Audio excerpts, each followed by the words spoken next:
And sometimes I try not to take too much from the fans, but two things stuck out in today's game. Booing during Renegade. What did you make of that? They were booing during Renegade? Yeah.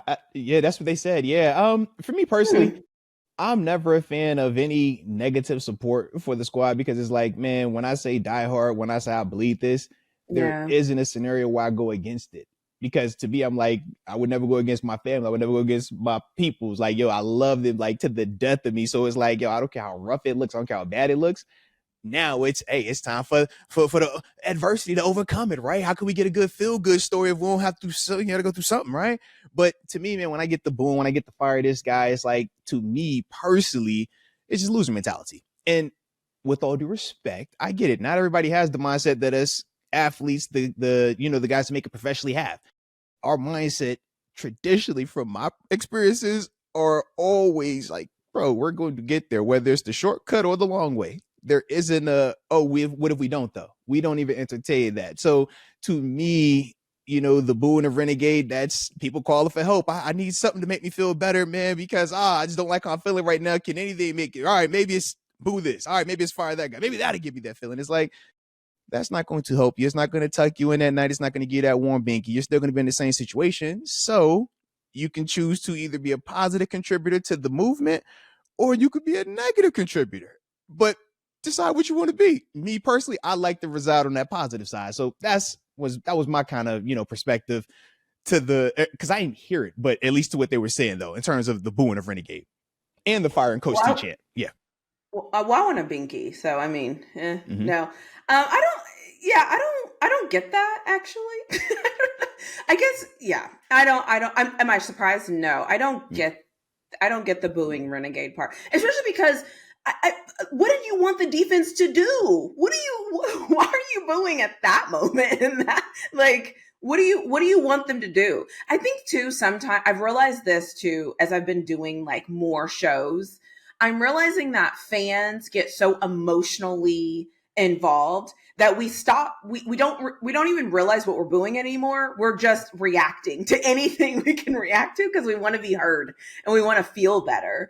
I'll be honest though, I don't go to games and boo because it takes so much energy to boo at a game and your throat starts to hurt and then you need to drink water, then you have to go to the bathroom.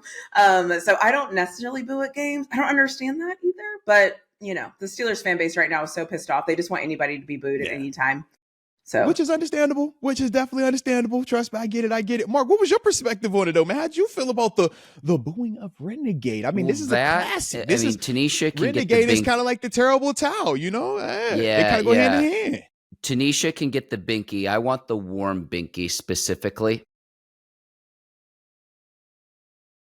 My perspective on this was this. I will say this. The booing during Renegade, I can't recall a scenario where they were chanting fire Tomlin. That was my next question, where I remember when Matt Canada was the offensive coordinator, I heard it then. It happened in multiple circumstances.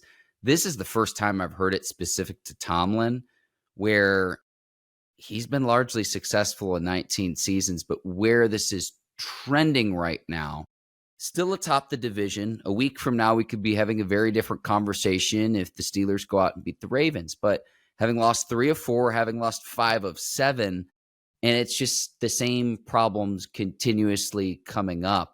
But this is the first time I can recall the home crowd chanting fire Tomlin, and that was surprising to me. I wish I could be surprised. I'm not surprised. I mean, I guess like it, and I have to be careful because I get it. It's like, when you talk truthfully about your feelings about fans, sometimes they could take exception to that. And I don't want anybody to take exception or feel offended. All right. So I get it.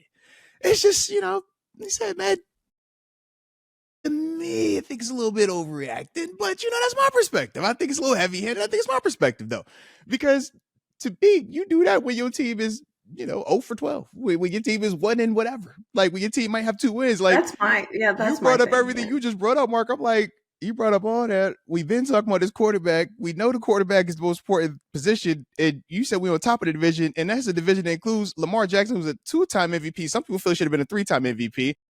Cincinnati Bengals, who everybody said was supposed to be Super Bowl, or in that conversation when they brought back Chase and T. Higgins preseason wise, right? The Browns were supposed to be figuring it out this year as well. But it's like, yo, we the ones. And it's like, I don't remember us having all this hoopla about us prior to the season start, but yeah, here we are after 13 games, 13 weeks. You said who atop of the division? Like, it's weird. Yeah. I get it, but fire them. Firewall.